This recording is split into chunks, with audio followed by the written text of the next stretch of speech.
Imagine you're scrolling through the news and you spot an article covering your own profession. You start reading, and within seconds, you realize the author hasn't captured the basic mechanics of the work. The facts are mangled, the context is missing, and the entire premise is built on incorrect assumptions about how your industry actually functions. You likely shake your head, toss the article aside, and conclude that the journalist has no grasp on the reality of the subject. But then you move to the next story. It covers a complex foreign conflict, or perhaps a shift in global monetary policy, and you read it.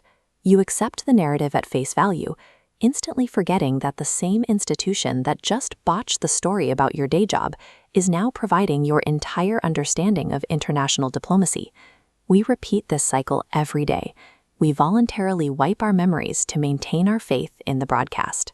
To understand why, we have to look at the mechanics of how our brains process information.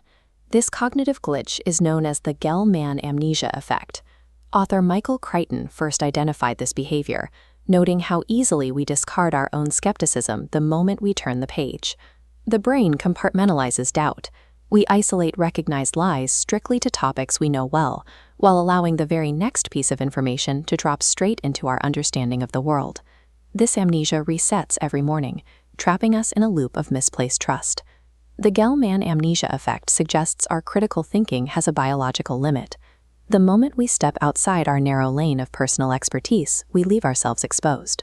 To understand why we turn off our own skepticism, we must look to biology. Biologist Jakob von Uexküll coined this Umwelt, or reality blindness. Umwelt describes the sensory bubble every living creature is trapped inside.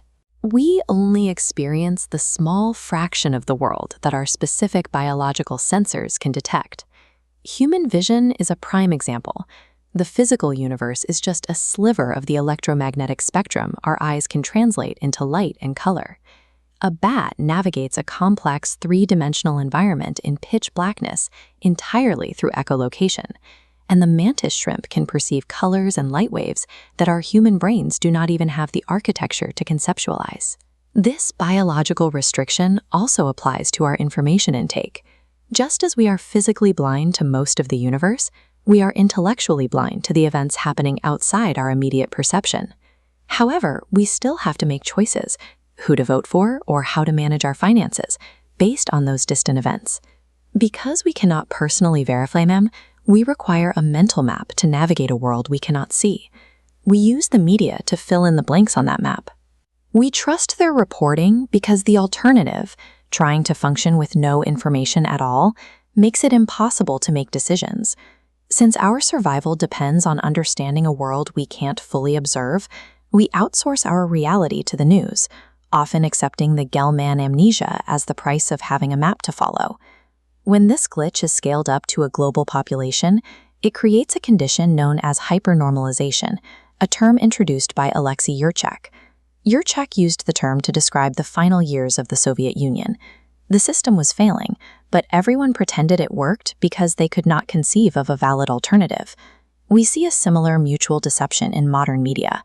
The press knows they are manipulating the truth, the public knows they are manipulating it, and everyone knows that everyone else knows. Despite this mutual awareness, society continues the charade. We allow this artificial reality to become the accepted standard. Hypernormalization is the macro-level consequence of Gell-Mann amnesia. An entire society agreed to live inside a manipulated simulation because it was simpler than facing the depth of their own ignorance.